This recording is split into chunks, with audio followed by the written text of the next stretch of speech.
Hello ಸ್ನೇಹಿತರೆ, ನಾನು ನಿಮಗೆ ಈ ವಿಡಿಯೋದಲ್ಲಿ ಕ್ರೆಡಿಟ್ ಸ್ಕೋರ್ ಬಗ್ಗೆ ನಿಮಗೆ ತಿಳಿಸ್ಕೊಡ್ತಾ ಇದ್ದೀನಿ. ನಮಗೆ ಕ್ರೆಡಿಟ್ ಸ್ಕೋರ್ ಬಗ್ಗೆ ಸಾಕಷ್ಟು ಮಾಹಿತಿ ಖಂಡಿತ ಬೇಕಾಗುತ್ತೆ. ಆದರೆ ಕೆಲವು ಸಲ ನಮಗೆ ಕ್ರೆಡಿಟ್ ಸ್ಕೋರ್ಗಳ ಬಗ್ಗೆ ಸಾಕಷ್ಟು ತಪ್ಪು ಮಾಹಿತಿ, ಇಲ್ಲಾಂದರೆ ತಪ್ಪು ನಂಬಿಕೆಗಳು, ಇಲ್ಲಾಂದರೆ ಮಿತ್ಗಳು ನಮಗೆ ನಾರ್ಮಲ್ಲಾಗಿ ನಮ್ಮ ಮೈಂಡಲ್ಲಿರುತ್ತೆ.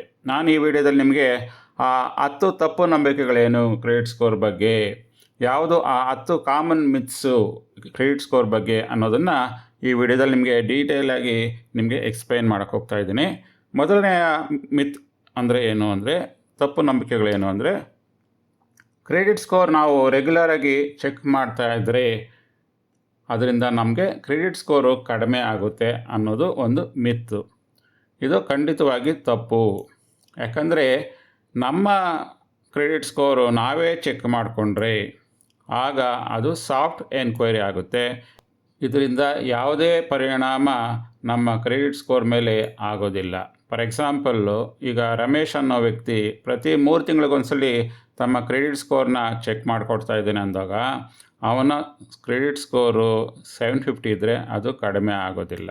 ಅದೇ ಸಮಯದಲ್ಲಿ ಏನಾದರೂ ರಮೇಶ್ ಹೋಗಿಬಿಟ್ಟು 4 ಕ್ರೆಡಿಟ್ ಕಾರ್ಡ್ಗಳಿಗೆ ಏನಾದರೂ ಅಪ್ಲೈ ಮಾಡಿದ್ರೆ ಬ್ಯಾಂಕ್ಗಳಲ್ಲಿ, ಆಗ ಬ್ಯಾಂಕ್ಗಳು ಏನು ಮಾಡುತ್ತೆ, ಆಡ್ ಎನ್ಕ್ವೈರಿ ಮಾಡುತ್ತೆ. ಆ ಆಡ್ ಎನ್ಕ್ವೈರಿ ಮಾಡಿದಾಗ ನಮ್ಮ ಕ್ರೆಡಿಟ್ ಪಾಯಿಂಟ್ಸು ಕಡಿಮೆ ಆಗುತ್ತೆ. ಮತ್ತು ಎರಡನೆಯ ಮಿತ್ ಏನು, ಹೆಚ್ಚು ಸಂಬಳ ಇದ್ದರೆ ನಮಗೆ ಕ್ರೆಡಿಟ್ ಸ್ಕೋರು ಚೆನ್ನಾಗಿರುತ್ತೆ ಅನ್ನೋದು. ಇದು ಕೂಡ ತಪ್ಪೇ. ಯಾಕಂದರೆ ನಮ್ಗೆ ಸಂಬಳ ಜಾಸ್ತಿ ಬರ್ತಾ ಇದೆ ಅಂದ್ಬಿಟ್ಮೇಲೆ ನಮಗೆ ಕ್ರೆಡಿಟ್ ಸ್ಕೋರ್ ಜಾಸ್ತಿ ಆಗಿರಬೇಕು ಅಂತ ಏನೂ ಇಲ್ಲ. ನಾವು ಲೋನ್ ತೊಗೊಂಡಾಗ, ಇಲ್ಲಾಂದರೆ ಕ್ರೆಡಿಟ್ ಕಾರ್ಡಲ್ಲಿ ನಾವು ಶಾಪ್ ಮಾಡಿದಾಗ ಅದನ್ನು ನಾವು ಯಾವ ರೀತಿ ರೀಪೇಮೆಂಟ್ ಮಾಡ್ತಾ ಇದ್ದೀವಿ ಅನ್ನೋದ್ರ ಮೇಲೆ ಡಿಪೆಂಡ್ ಆಗಿರುತ್ತೆ ನಮ್ಮ ಕ್ರೆಡಿಟ್ ಸ್ಕೋರು. ನಮ್ಮ ಸಂಬಳದಲ್ಲಿ ಅಲ್ಲ. ಎಷ್ಟು ಸಂಬಳ ಬರ್ತಾ ಇದೆ ಅನ್ನೋದು ಇಂಪಾರ್ಟೆಂಟೇ ಆಗಲ್ಲ. ಫಾರ್ ಎಕ್ಸಾಂಪಲ್, ಈಗ ಸೂರ್ಯ ಪ್ರತಿ ತಿಂಗಳಿಗೆ 1 ಲಕ್ಷ ಸಂಪಾದಿಸ್ತಾನೆ ಅಂದ್ಕೊಳ್ಳೋಣ. ಅವನು ಅದರಿಂದ ಒಂದು ಕಾರ್ ಲೋನ್ ತಗೊಳ್ತಾನೆ. ಆಗ ಕಾರ್ ಲೋನ್ಗೆ EMI ಅವನು ತಡವಾಗಿ ಪೇ ಮಾಡಿದಾಗ ಖಂಡಿತವಾಗಿ ಅವನ ಕ್ರೆಡಿಟ್ ಸ್ಕೋರು ಕಡಿಮೆ ಆಗುತ್ತೆ. ಅದೇ ಶಿಲ್ಪ ಈಗ 25,000 ಸಂಬಳ ಬರ್ತಾ ಇದೆ, ಆದರೆ ಅವಳು EMIನ ಕರೆಕ್ಟಾಗಿ ಪೇ ಮಾಡ್ತಿದ್ದಾಳೆ ಅಂದಾಗ ಅವಳ ಕ್ರೆಡಿಟ್ ಸ್ಕೋರು ಜಾಸ್ತಿ ಆಗುತ್ತೆ. ಮತ್ತು ಮೂರನೆಯ ಮಿತ್ ಏನು ಅಂದರೆ, ಕ್ರೆಡಿಟ್ ಕಾರ್ಡ್ ಇಲ್ಲ ಅಂದರೆ ನಮ್ಮ ಕ್ರೆಡಿಟ್ ಸ್ಕೋರು ತುಂಬ ಚೆನ್ನಾಗಿರುತ್ತೆ ಅಂತ ಕೆಲವರಲ್ಲಿ ನಂಬಿಕೆಗಳಿದೆ. ಅದು ಕೂಡ ಇದು ತಪ್ಪು ಅಂತಲೇ ಹೇಳ್ಬೋದು. ನಾವು ಲೋನ್ ತೊಗೊಳೋದು, ಇಲ್ಲಾಂದರೆ ಕ್ರೆಡಿಟ್ ಕಾರ್ಡನ್ನ ಬಳಸಿದಾಗ ಮಾತ್ರ ನಮ್ಮ ಕ್ರೆಡಿಟ್ ಹಿಸ್ಟ್ರಿ ಚೆನ್ನಾಗಿ ಡೆವಲಪ್ ಆಗುತ್ತೆ. ನಾವು ಕ್ರೆಡಿಟ್ ಕಾರ್ಡು ತೊಗೊಂಡಿಲ್ಲ, ನಾವು ಲೋನ್ನೂ ಮಾಡಿಲ್ಲ ಅಂದಾಗ ಬ್ಯಾಂಕ್ಗಳಲ್ಲಿ ಯಾವುದೇ ರೀತಿಯ ಮಾಹಿತಿ ಇರೋದಿಲ್ಲ. ಆಗ ಏನಾಗುತ್ತೆ, ಕ್ರೆಡಿಟ್ ಸ್ಕೋರ್ ಡೀಟೇಲ್ಸೇ ಇರೋದಿಲ್ಲ. ಈಗ ಫಾರ್ ಎಕ್ಸಾಂಪಲ್ಲು, ರಾಘವ ಅವನು ಕ್ರೆಡಿಟ್ ಕಾರ್ಡ್ ಬಳಸದೇ ಇದ್ದಾಗ ಅವನು ಹೌಸ್ ಲೋನ್ಗೆ ಅಪ್ಲೈ ಮಾಡಿದಾಗ ಬ್ಯಾಂಕಲ್ಲಿ ಅವನ ರೀಪೇಮೆಂಟ್ ಹಿಸ್ಟ್ರಿನೇ ಇರೋದಿಲ್ಲ. ಯಾಕಂದರೆ ಅವನು ಕ್ರೆಡಿಟ್ ಕಾರ್ಡು ತೊಗೊಂಡ್ರಲ್ಲ, ಮೊದಲು ಯಾವುದೇ ಲೋನ್ ತೊಗೊಂಡ್ರಲ್ಲ, ಆಗ ರೀಪೇಮೆಂಟ್ ಹಿಸ್ಟ್ರಿ ಇರೋದಿಲ್ಲ. ಆಗ ನಾರ್ಮಲಾಗಿ ಅವನಿಗೆ ಲೋನ್ಗಳು ರಿಜೆಕ್ಟ್ ಆಗುತ್ತೆ.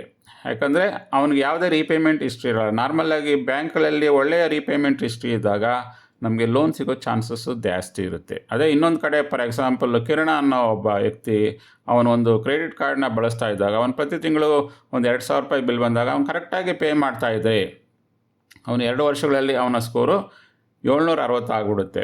ಅವನೇನೆಂದರೆ ಅವನು ಕ್ರೆಡಿಟ್ ಕಾರ್ಡ್ ರೀಪೇಮೆಂಟ್ ಕೇಪಬಿಲಿಟಿ ಅವನು ಬಿಲ್ಡಪ್ ಮಾಡಿಕೊಂಡಾಗ ಕ್ರೆಡಿಟ್ ಸ್ಕೋರು ಕೂಡ ತುಂಬ ಉತ್ತಮವಾಗುತ್ತೆ.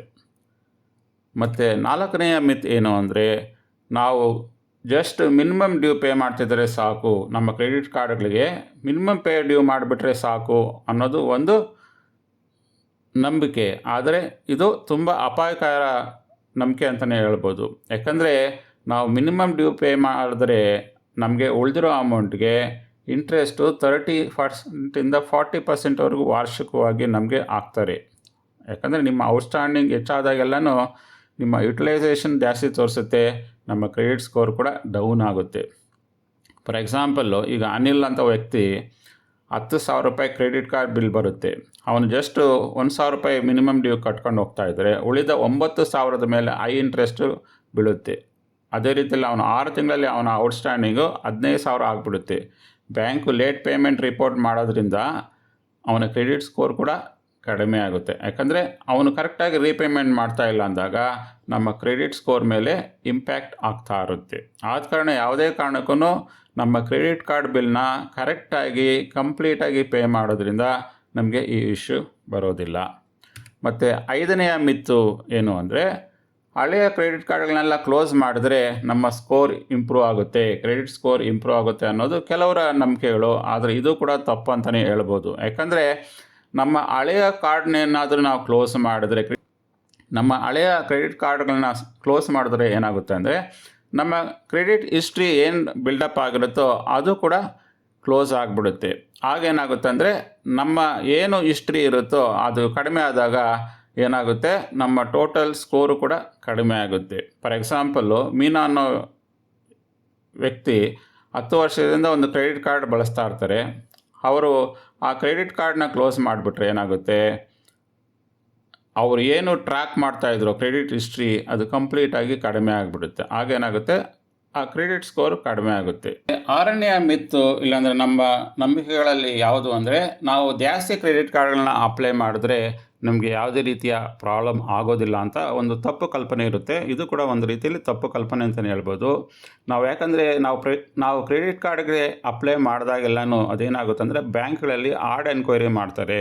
ಯಾಕಂದರೆ ನಮ್ಮ ಡೀಟೇಲ್ಸ್ನೆಲ್ಲ ನಾವು ಚೆಕ್ ಮಾಡ್ತಾರೆ. ಆಗೇನಾಗುತ್ತೆ, ಅದರಿಂದ ಕ್ರೆಡಿಟ್ ಸ್ಕೋರು ಕೂಡ ನಮ್ಮ ಪಾಯಿಂಟ್ಸ್ಗಳಲ್ಲಿ ಕುಸಿತ ಆಗುತ್ತೆ. ಆದ ಕಾರಣ ನಾವು ಜಾಸ್ತಿ ಕ್ರೆಡಿಟ್ ಕಾರ್ಡ್ಗಳಿಗೆ ಅಪ್ಲೈ ಮಾಡೋದಕ್ಕೆ ಹೋಗಬಾರ್ದು. 1-2 ಕ್ರೆಡಿಟ್ ಕಾರ್ಡ್ ಇಟ್ಕೊಳ್ಬೇಕು. ನಾವು ಅದನ್ನು ಕರೆಕ್ಟಾಗಿ ಮೈಂಟೈನ್ ಮಾಡಬೇಕು. ನಮ್ಮ ರೀಪೇಮೆಂಟ್ ಕೇಪಬಿಲಿಟಿನ ಇಂಪ್ರೂವ್ ಮಾಡಿಕೊಂಡಾಗ ನಮ್ಮ ಕ್ರೆಡಿಟ್ ಸ್ಕೋರು ತುಂಬ ಇಂಪ್ರೂವ್ ಆಗುತ್ತೆ.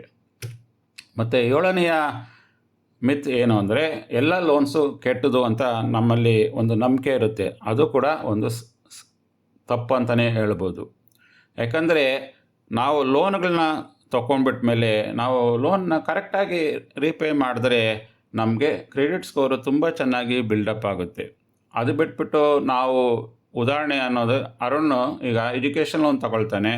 ಅವನು ಕರೆಕ್ಟ್ ಟೈಮಲ್ಲಿ ಎಜುಕೇಷನ್ ಲೋನ್ನ ರೀಪೇ ಮಾಡಿದಾಗ ಅವನಿಗೆ ಒಳ್ಳೆಯ ಕ್ರೆಡಿಟ್ ಸ್ಕೋರ್ ಆಗುತ್ತೆ. 820ವರೆಗೂ ಅವನ ಕ್ರೆಡಿಟ್ ಸ್ಕೋರು ಬಿಲ್ಡಪ್ ಆಗುತ್ತೆ. ಅದೇ ಇನ್ನೊಂದು ಕಡೆ ಏನಾದರೂ ಲೋನ್ ತೊಗೊಂಡು ಅವನೇನಾದರೂ ಡಿಫಾಲ್ಟ್ ಆಗಿಬಿಟ್ರೆ ಆಗ ಅವನ ಕ್ರೆಡಿಟ್ ಸ್ಕೋರು ಹಾಳಾಗುತ್ತೆ. ಆದ ಕಾರಣ ಎಲ್ಲ ಲೋನ್ಸ್ಗಳು ಕೆಟ್ಟದು ಅಂತ ಹೇಳೋದಕ್ಕಾಗೋದಿಲ್ಲ.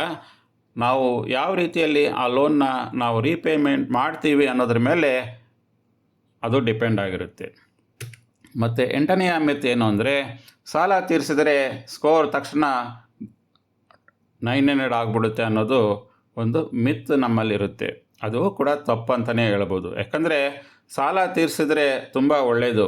ಆದರೆ ಒಂದು ಕ್ರೆಡಿಟ್ ಸ್ಕೋರ್ ಬಿಲ್ಡ್ ಆಗೋದಕ್ಕೆ ಟೈಮ್ ತಗೊಳ್ಳುತ್ತೆ. ಯಾಕಂದರೆ ನಾವು ಅಲ್ಲಿ ಕರೆಕ್ಟಾಗಿ ರೆಗ್ಯುಲರಾಗಿ ನಾವು ರೀಪೇಮೆಂಟ್ ಹಿಸ್ಟ್ರಿನ ಬಿಲ್ಡಪ್ ಮಾಡ್ತಾ ಇರಬೇಕಾಗುತ್ತೆ. ಆಗ ಮಾತ್ರ ನಮ್ಮ ಕ್ರೆಡಿಟ್ ಸ್ಕೋರು ಇಂಪ್ರೂವ್ ಆಗುತ್ತೆ. ಅದು ಬಿಟ್ಟು ಸಡನ್ನಾಗಿ 900 ಆ ಥರ ಎಲ್ಲನೂ ಬಿಲ್ಡಪ್ ಆಗೋದಿಲ್ಲ. ಫಾರ್ ಎಕ್ಸಾಂಪಲ್ಲು, ಈಗ ದೀಪಕ್ ಅನ್ನೋ ವ್ಯಕ್ತಿ ಒಂದು ಪರ್ಸನಲ್ ಲೋನ್ ತಗೊಂಡಿರ್ತಾನೆ.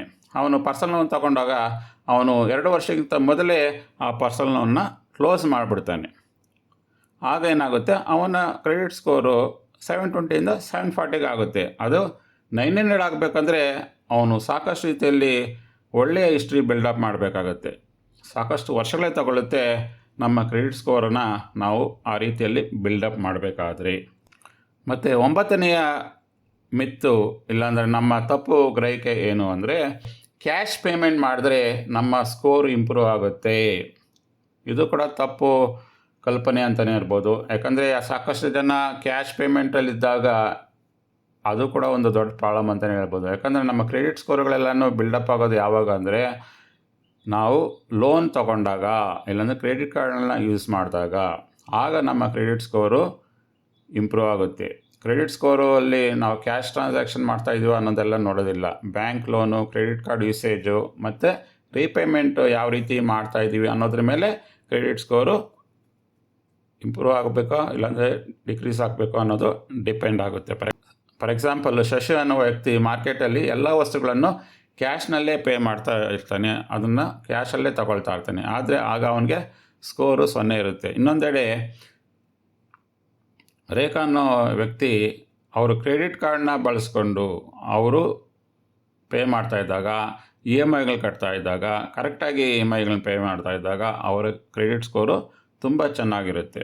ಆದ ಕಾರಣ ಆದಷ್ಟು ನಾವು ಲೋನ್ ತಗೊಳೋದು, ಇಲ್ಲಾಂದರೆ ಕ್ರೆಡಿಟ್ ಕಾರ್ಡ್ಗಳನ್ನ ಬಳಸೋದು, ಕಾರ್ಡ್ಗಳನ್ನ ಅಲ್ಲಿ ನಾವು ರೆಗ್ಯುಲರಾಗಿ ಪೇ ಮಾಡ್ತಾ ಇದ್ದಾಗ ಆಗ ನಮ್ಮ ಕ್ರೆಡಿಟ್ ಹಿಸ್ಟ್ರಿ ತುಂಬ ಚೆನ್ನಾಗಿ ಇಂಪ್ರೂವ್ ಆಗುತ್ತೆ. ಮತ್ತು 10ನೆಯ ಮತ್ತು ಕೊನೆಯ ಮಿತ್ತು ಇಲ್ಲಾಂದರೆ ನಂಬಿಕೆಗಳೇನು ಅಂದರೆ, ಕ್ರೆಡಿಟ್ ಸ್ಕೋರು ಒಂದೇ ಕಂಪ್ನಿ ಮೇಂಟೈನ್ ಮಾಡುತ್ತೆ ಅನ್ನೋದು ನಮ್ಮಲ್ಲಿ ಕೆಲವರಲ್ಲಿ ತಪ್ಪು ಗ್ರಹಿಕೆ ಇರುತ್ತೆ. ಅದು ತಪ್ಪಂತಲೇ ಹೇಳ್ಬೋದು. ನಮ್ಮ ಭಾರತ ದೇಶದಲ್ಲಿ 4 ಕಂಪ್ನಿಗಳು, 4 ಕ್ರೆಡಿಟ್ ಬ್ಯೂರೋಸು ನಮ್ಮ ಡೇಟಾನ ಟ್ರ್ಯಾಕ್ ಮಾಡ್ತಾ ಇರುತ್ತೆ. ಒಂದು ಸಿಬಿಲ್ಲು, ಎಕ್ಸ್ಪೀರಿಯನ್ನು, ಈಕ್ವಿಫ್ಯಾಕ್ಸು, CRIF, ಐಮಾರ್ಕ್. ಇದರಲ್ಲಿ ಮೇಜರ್ ಬಂದುಬಿಟ್ಟು ಸಿಬಿಲ್ ಅನ್ನೋದು ಎಲ್ಲ ಕಡೆಯೂ ಚಾಲ್ತಿಯಲ್ಲಿರೋದು. ಈಗ ಈ ವಿಡಿಯೋದಲ್ಲಿ ನಿಮಗೆ 10 ಮಿತ್ತುಗಳು ಕ್ರೆಡಿಟ್ ಸ್ಕೋರ್ಗಳ ಬಗ್ಗೆ ನಿಮ್ಮಲ್ಲಿ ಏನು ಆ ನಂಬಿಕೆಗಳಿದ್ವೋ ಆ ನಂಬಿಕೆಗಳ ಬಗ್ಗೆ ನಾನು ಸಾಕಷ್ಟು ಕ್ಲಾರಿಟಿ ಕೊಟ್ಟಿದ್ದೀನಿ ಅಂದ್ಕೊಂಡಿದ್ದೀನಿ ಈ ವಿಡಿಯೋದಲ್ಲಿ. ನಿಮಗೆ ಈ ವಿಡಿಯೋದಲ್ಲಿ ತಿಳಿಸಿರುವ ಎಲ್ಲ ಮಾಹಿತಿಗಳು ಇಷ್ಟವಾಗಿದೆ ಖಂಡಿತವಾಗಿ ಲೈಕ್ ಮಾಡಿ ಮತ್ತು ಶೇರ್ ಮಾಡಿ ಅಂತ ಹೇಳುವ ಮೂಲಕ ಈ ವಿಡಿಯೋನ ನಾನು ಇಲ್ಲಿಗೆ ಮುಗಿಸ್ತಾ ಇದ್ದೀನಿ. ಧನ್ಯವಾದಗಳು.